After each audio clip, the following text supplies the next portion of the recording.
السلام علیکم ورحمۃ اللہ۔ ناظرین، بلا شبہ اللہ تبارک و تعالیٰ کا کروڑہا مرتبہ شکر ہے کہ جس نے ہمیں مسلمان پیدا کیا اور ہمیں پیدائش سے بھی پہلے وہ نعمت عطا فرمائی کہ جس نعمت کے لیے غیر مسلم تکلیفیں اٹھاتے اور جبر برداشت کرتے ہیں۔ یہی بات مریم بہن بھی کہہ رہی ہیں۔ جی ہاں ناظرین، جیسا کہ آپ نے تھمبنیل سے جان ہی لیا ہوگا کہ ہم آج ایک کشمیری بہن کے اسلام قبول کرنے کی کہانی لے کر آپ کی خدمت میں حاضر ہوئے ہیں، جنہوں نے نہ صرف اسلام قبول کرنے کے لیے کئی مشکل مراحل طے کیے، بلکہ اسلام قبول کرنے کے بعد بھی بہت سارے دکھ اور تکلیفیں برداشت کیں۔ ہماری دعا ہے اللہ اس بہن کو صبر کے ساتھ ساتھ استقامت بھی نصیب فرمائے، آمین۔ اور بلا شبہ ان سب تکلیفوں کے لیے اجر عظیم کی حقدار تو یہ پہلے ہی ہیں۔ تو آئیے بڑھتے ہیں مریم بہن کے انٹرویو کی جانب، مگر ویڈیو میں آگے بڑھنے سے پہلے آپ سے درخواست کہ اگر ابھی تک ہمارے چینل کو سبسکرائب نہیں کیا تو برائے مہربانی پہلے چینل کو سبسکرائب کر لیجئے، اور اگر سبسکرائب کر چکے ہیں تو اپنے دوستوں، عزیز اور رشتہ داروں سے بھی زیادہ سے زیادہ سبسکرائب کروائیے تاکہ ہم ایک اسے بڑا اسلامی چینل بنا سکیں جس سے اسلام کا پیغام ہر ہندی اردو بولنے اور سمجھنے والے تک پہنچے۔ جزاک اللہ۔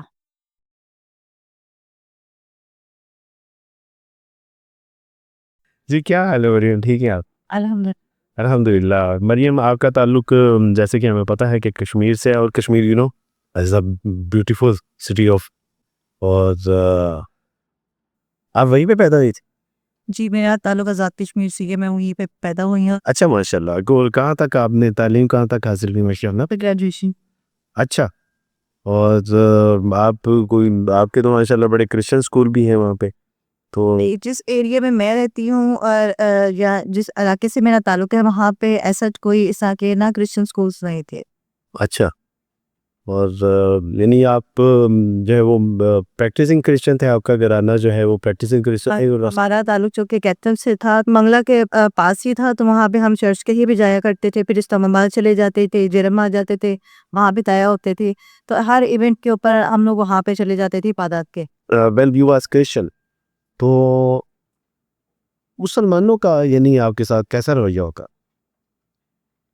دیکھیے، جب تو پہلے میں اسکول لائف میں تھی تو شروع سے ایک تو اسلام کو ہم پڑھتے آئے ہیں، تو اسکول میں اسلامیات کی تعلیم تو ساتھ ساتھ ہی چلتی تھی، کچھ اچھا رویہ بھی تھا، لیکن جب کالج لائف پہ آئی اس وقت بعض اوقات ہوتا تھا کہ ایز اے کرسچن کے طور پہ نا آپ کو پسند نہیں تھا کیا جاتا تھا، تو یہ بعض اوقات لوگ کھانے کے اوپر بھی اعتراض کرتے تھے کہ کھانا ساتھ میں نہیں کھانا ہے ان کے۔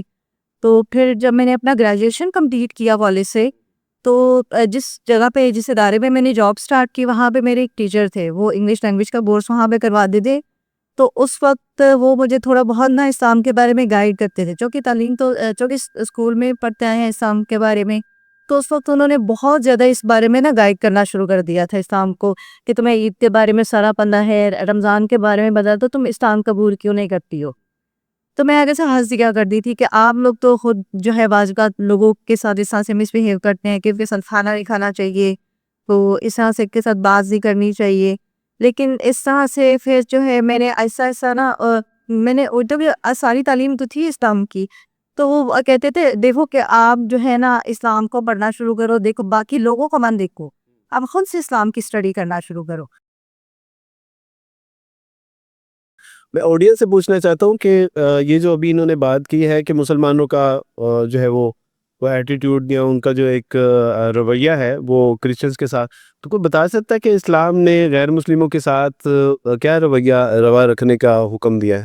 جی، جو اہل کتاب ہے ان کے ساتھ اب نہیں کھانا کھا سکتے، نہیں کھانا کھا سکتے؟ نہیں کھا سکتے۔ اچھا، کھا سکتے ہیں، ماشاء اللہ۔ بھائی کیا نام ہے؟ عبدالحق 10 نمبر عبدالحتی۔ وہ بتا سکتا ہے کہ یعنی وزیر اس میں یہ یعنی اس کے پیچھے وجہ کیا ہے؟ وہ کون سے ایسے محرکات ہیں کہ جس کی وجہ سے؟ ابھی کل ایک کال آئی، فون کال آئی، اور انہوں نے کہا کہ عبدالواعظ بھی ہمارے گھر میں تو ایک نان مسلم ہے جو ہمارے گھروں کے کام کرتی ہیں، برتن دھوتی، لیکن ہم نے اس کے برتن الگ رکھے ہوئے، تو لیکن یہ کیا وجہ ہے؟ کوئی بتا سکتا ہے کہ اس کے کوئی اسلام میں احکامات ہیں، کوئی تعلیمات ہیں؟ نہیں بتا سکتے، کوئی بات نہیں۔ آج اس بات کو ہم یہاں سیکھنے کے لیے ہیں، میں بھی سیکھنے کے لیے ہیں، آپ بھی سیکھنے کے لیے ہیں۔ یاد رکھیے کہ رسول اللہ صلی اللہ علیہ وسلم نے یہودیوں کے یہاں، عیسائیوں کے یہاں دعوت نوش فرمائی ہے. اس کا مطلب ہے کہ ان کا برتنوں میں کھایا بھی ہے، ان کا ذبیحہ بھی کھایا ہے رسول اللہ صلی اللہ علیہ وسلم نے. اور سورۃ المائدہ میں باقاعدہ طور پہ یہ حکم ہے کہ اہل کتاب کا کھانا آپ کے لیے اور آپ کا کھانا ان کے لیے جائز کر دیا گیا ہے. اہل کتاب کی اگر عورتوں کے ساتھ شادی اللہ سبحانہ و تعالیٰ نے ہمارے لیے جائز رکھی ہے تو ان کے ساتھ کھانا پینا ہی ان کے برتنوں میں کیوں نہیں ہم کھا سکتے؟ تو یہ ایک بات، یہ مس کانسیپشن ہے، اس کو آج یہاں سے ہم اپنے ذہنوں سے ریز کر کے جائیں. اوکے، اچھا جی. تو آپ بتا رہی تھی کہ اس کے بعد پھر آپ نے اسلام کے بارے میں مزید کچھ پڑھنا. کیونکہ یہی سے میری موٹیویشن جو کہ میرے ٹیچر نے اسٹارٹ کی تھی، کیونکہ یہ وہ پہلی فیملی تھی کشمیر کے اندر جنہوں نے ہم باقاعدہ ہماری دعوت پہ گھر بھی آیا کرتے تھے اور ان کی فیملی ہمارے ساتھ کھانا بھی کھایا کرتی. تو اس کے بعد پھر انہوں نے مجھے اتنا موٹیویٹ کیا، پھر میں نے اسلام کو اسٹڈی کرنا شروع کیا. تقریباً کہہ لیں گے 1.5 سال میں نے اس کی اسٹڈی. کیا میں نے نا کچھ سوال لکھے ہوئے میں نے کرنے بھی ہیں، سارا صاحب بیان کر دیں گے تو میں کیا کروں گا اس کاغذ کا. یہ آپ کو میں اب ایک بڑا مزیدار ایکسپیرینس بتاتا ہوں. وہ ایکسپیرینس یہ ہے کہ ایک بار نا میں نے ایک جگہ سے نان چنے کھائے، اور نان چنے کھانے کے دوران میرا ایک دوست آ گیا. اس نے ایسے جو ہے نا وہ مذاق میں جو ہے نا وہ جو نان چنے والے دکان کا مالک تھا اسے کہا بھجن آپ کو پتہ ہے یہ کرسچن ہے. تو اس نے مذاق میں کہا، تو اس نے ایسے غصے سے میری طرف دیکھا، اور جب اس نے غصے سے میری طرف دیکھا اور تو میں کھانا کھا کے فارغ ہوا. میں نے کہا کتنے پیسے؟ تو اس نے وہ جو برتن تھا وہ برتن پکڑ کے باسکٹ میں پھینکا. اس نے کہا کہ آئندہ کے بعد میری دکان پہ نہیں آنا. اب میں حیران تھا کہ واٹ از دس یار، یہ کون لوگ ہیں، یہ کیا؟ یعنی مجھے پتا تو چلے گا کہ کیونکہ کرسچینٹی کی وجہ سے اس نے، لیکن یہ نہیں ہے، اس کا اسلام کے ساتھ کوئی تعلق نہیں ہے. ہاں ہم چونکہ بلونگ کرتے ہیں پاک و ہند کے ساتھ، ہندوستان سے جو اچھوت کا ہندوؤں کا جو اچھوت کے ساتھ جو اعلیٰ درجے کے لوگ تھے ان کا جو رویہ تھا اچھوت لوگوں کے ساتھ، یہ وہاں سے ٹریول کرتا آیا ہے. لیکن واللہ ہے اسلام میں ایسی کوئی بات نہیں ہے. مریم، اسلام کی طرف آنے کی بنیادی وجہ کیا بنی؟ وہ میری موٹیویشن میں رہے تھے. انہوں نے مجھے اسلام کو پڑھنے کے لیے کہا، لیکن چونکہ میں اس وقت اتنی سیریس نہیں تھی کہ اس کو کر لو، انگیج بھی تھی. لیکن انہوں نے مجھے پھر بھی کہا کہ تم ایک دفعہ اسلام کو پڑھو، لیکن بے شک تم اس کو ابھی قبول نہ کرو، لیکن تم اس کو ایک دفعہ اسٹڈی کرنا شروع کرو. انہوں نے مجھے قرآن کا آڈیو ویڈیو ریکارڈنگ ساری دی، اس کی تفسیر دی. وہ میں نے کچھ عرصہ اس کو پڑھنا شروع کیا. تو جب میں نے اس کو پڑھنا شروع کیا تو واقعہ تھا نہیں، مجھے محسوس ہوا کہ ابھی میں نے صرف 4 پاروں کی پہلی تفسیر پڑھی ہے، ترجمہ اس کا صرف پڑھا ہے. اور کافی بہت ساری چیزیں ایسی تھی جو جیسے کہ عیسائیت میں تھی یا مسیحیت کہہ لے، تو اس کے اندر جو تھی وہ سارا کچھ اس میں قرآن پاک کا لکھا ہوا تھا کہ جیسے بتوں کی پوجا ہے. چونکہ ایز اے کرسچینی کے طور پہ جب ہم لوگ چرچ میں جاتے تھے وہاں پہ چونکہ کیسے فرقے سے میرا تعلق تھا تو وہاں پہ جو ہے نا اسٹیچوز لڑی ہو گئے زیادہ جو ہے نا ٹھیک ہے، جیسے ہندو کر رہے ہیں وہی تک ہم بھی وہی کام بھی کر رہے ہیں. تو یہ چیز جو بہت زیادہ نا وہ یہ بیزار کرنے والی تھی. تو اس وجہ سے پھر ایسا آ کے نا میں نے اسلام کو پڑھنا شروع کر دیا. اچھا، یہ آپ میں سے کوئی بتا سکتا ہے کہ ایک غیر مسلم جب قرآن پڑھتا ہے تو وہ اس نتیجے پر پہنچ جاتا ہے کہ میں اسلام قبول کر لوں گا، اور اسلام قبول کرنے کی بنا پہ جو بھی مشکلات، تنگی، تکلیف، پریشانی، مجبوریاں، ماں باپ، بہن بھائی، رشتہ داروں کو چھوڑنا پڑ جائے تو چھوڑنے کے لیے تیار ہو جاتا ہے؟ یہ بات ہمیں کیوں نہیں سمجھ آتی؟ میں نے بار بار یہ کہا کہ غیر مسلم جب قرآن و سنت کو پڑھتے ہیں تو وہ بڑی سے بڑی قربانی دینے کے لیے بھی تیار ہو جاتے ہیں اس اسلام کے لیے. ہم کیوں نہیں؟ اس کی بنیادی وجہ یہ ہے کہ ایک تو ہم پڑھتے نہیں ہیں، قرآن و سنت کو پڑھتے نہیں ہیں، اور جب پڑھتے ہیں تو اسے سمجھتے نہیں ہیں، اور جب سمجھتے ہیں تو اس کو فور گرانٹیڈ لیتے ہیں کہ یہ تو ہمارا ایک اب ہے. وہی جو بیٹی نے بھی کہا تو یہ بالکل صحیح بات ہے. اور اس کی بنیادی وجہ یہ ہے کہ ہم قرآن و سنت کو پڑھتے نہیں ہیں، پڑھتے ہیں تو سمجھتے نہیں ہیں، سمجھتے ہیں تو عمل میں نہیں لے کے آتے.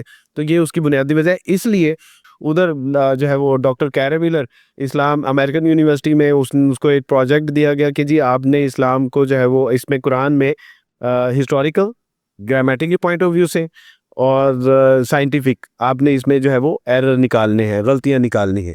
6 مہینے اس بندے نے اسلام کو پڑھا، قرآن کو پڑھا، اور اس کے بعد واٹ ایور اسلام قبول کر لیا اور اپنا نام رکھا ڈاکٹر عبدالاحد.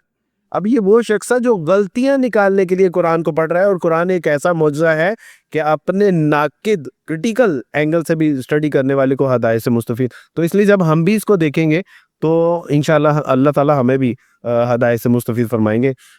آپ کو خیال آتا تھا مریم کہ اگر آپ نے اسلام کو قبول کیا تو اسلام قبول کرنے کے ساتھ جو ایک لازمی چیز جڑی ہوتی ہے وہ یہ ہے کہ ماں باپ چھوٹ جائیں گے؟ اپنا سب سے پہلے اپنے آبائی مذہب چھوٹ جائے گا، پھر ماں باپ چھوٹ جائیں گے، پھر رشتہ دار، اور پھر ہاں جی بالکل، یہ ذہن میں آتا تھا کہ یہ سب کچھ تو ہوگا، کیونکہ اس وقت نا سپورٹ کرنے والا بھی کوئی بھی نہیں تھا ساتھ میں. تو پھر ایک فرینڈ تھی، اس کے کچھ ریلیٹیوز تھے، ان لوگوں نے تھوڑا سا سپورٹ کیا مجھے اس بارے میں. تو پھر میں نے باقاعدہ مجسٹریٹ کے پاس جا کر وہاں پہ اپنا بیان دیا، وہاں پہ حساب قبول کیا، اور پھر اس کے بعد باقاعدہ جب گھر والوں کو انفارم کیا، اس کے بعد پھر میں لیٹر والوں کو انفارم کر دیا. پھر کیا ریئیکشن کیا ہے؟ اس کے بعد فوری طور پر بڑا فیئر قسم کا ریئیکشن آیا تھا کہ ایک تو پہلے تو کافی میرے گھر والوں نے میرے کالج شاگردی کے خلاف بھی کمپلین کر دی تھی کہ انہوں نے مجھے کڈنیپ کر لی ہے، مجھے ساتھ بدفعلی کی ہے، اس لیے اس کو زور زبردستی سے اس کو اسٹاف قبول کروایا گیا ہے. تو پھر بعد میں میرے ہی کہنے پہ مجھے یونیورسٹی میں داخل کروا دیا گیا تاکہ میں کچھ عرصے وہاں پہ تعلیم حاصل کر سکوں. لیکن وہاں پہ بھی جو کہ میرے گھر والوں چونکہ کمپلین کر دی کی، اور وہاں سے بھی پھر مجھے نکال دے دارالعمان بھیج دیا گیا. یہ کورٹ کی طرف سے آپ کو دارالعمان کی طرف سے نہیں بنے گا. دارالعمان کی تو ایک عجیب داستان ہے. ہاں جی بالکل کہہ سکتے ہیں کہ نہ وہاں پہ کوئی رہنے کا سسٹم ایسے ہی دب رہا تھا جیسے میں کسی ایک کمرے میں قید ہو گئی. یعنی وہ تو وہی جو والدین جو انگلی پکڑ کے چلنا سکھاتے ہیں، ماں جس نے کوکھ میں پالا ہوتا ہے، اب وہی سارے جو ہے وہ اگینسٹ دشمن بن جاتے ہیں ایک طرح سے. جی تو کس طرح یعنی فیس کس طرح کیا، اب اس کو کس طرح بڑی ٹائم کے بعد کوٹ کے جیدیوں کے چکر لگ گئے، اور کافی انہوں نے پھر ہر والوں نے بھی کافی ایموشنلی ہو کر مجھے گھر لے کر جانا چاہا، لیکن چونکہ میں اس وقت تک اسلام قبول کر چکی تھی کہ اب جو دیکھا جائے گا. تو اس کے بعد پھر اللہ تعالیٰ نے بھی کافی جو ہے مجھے ہمت دی ہے، سپورٹ کیا لوگوں کی طرف سے بھی تھا. پھر اس کے بعد میں دارالعمان سے نکلی، ملتان میں گئی، پھر اس کے بعد جو ہے عبدالرحمٰن سونے کے ادارے گوگل ناس سے بھی رابطہ ہوا، پھر ان کے ساتھ جو میں انہوں نے بھی کافی سپورٹ کیا. الحمدللہ، جزاک اللہ خیر. یہ بھی آپ نے بات کی بھی کہ میرے بارے میں یہ تھوڑا سا خیال ظاہر کیا جا رہا تھا کہ ہماری بچی کو جو ہے وہ کڈنیپ کر کے جبر. تو کون سا ایسا جبر تھا کہ جس کی وجہ سے آپ نے اسلام بھی قبول کر لیا؟ اسلام قبول کرنے کے بعد اسلام کی دعوت و تبلیغ کا کام بھی کر رہی ہیں، پریچنگ بھی کر رہی ہیں، یہ کون سا وہ جبر نہیں تھا، کیونکہ میں نے ابھی بتایا بھی نہیں کہ میں نے 1.5 سال پہلے خود اسٹڈی کی ہے، دیکھیے بچپن سے بھی پڑھتے آئے ہیں. اللہ تعالیٰ ایک ہے اور اس نے ساری دنیا بنائی ہے، تمام انسانوں کو پیدا کیا ہے، لیکن جب یہ چیز شروع سے پڑھتے آئے ہیں مشرق کچھ تو ذہن میں تھا ہی، لیکن خود ہی اسلامی طالبان کو اسٹڈی کیا ہے، کوئی سکھانے والا نہیں تھا اپنے ٹیچر کے سوا. انہوں نے بہت سارے موقعوں پہ بھی گائیڈ کیا تھا. تو الحمدللہ ایسا کوئی بھی سین نہیں رہا ہے کہ کسی نے بھی جبرت جو ہے اسلام قبول کروانے کی کوشش. مریم، یہ ابھی عید قربان بھی آ رہی ہے، عید الفطر آتی ہے، یہ کوئی اس طرح کے تہوار آتے کوئی گھر والوں کی یاد تو آتی ہو؟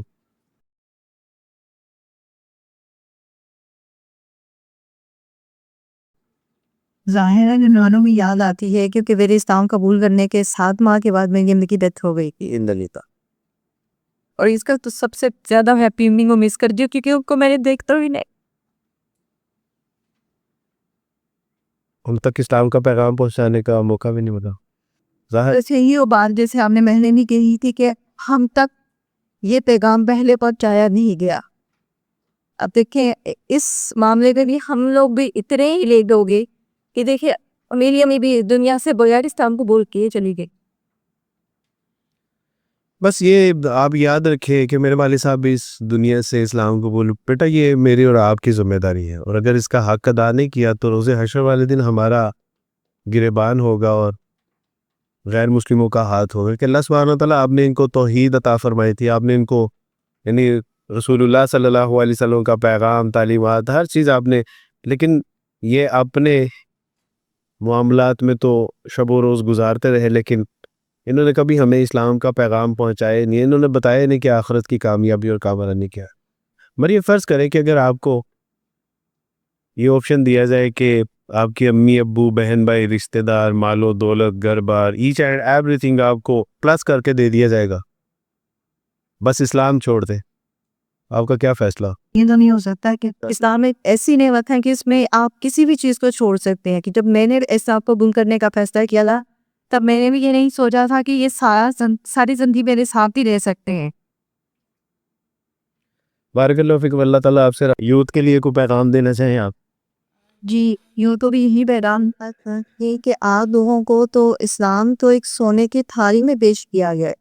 ہم لوگوں کی جیسی اسٹرگل شاید آپ لوگوں نے اتنی نہ کی ہو، لیکن خدا آپ لوگ اسلام کو پڑھیں، سنت کو پڑھیں اور اس کی تعلیمات کے اوپر عمل کرنے کی کوشش کریں، اور عام لوگوں کا جو فرض ہے اس کو ضرور ادا کرنے کی کوشش کریں. ان لوگوں تک ضرور اسلام پہنچائیں جن تک یہ نہیں پہنچا.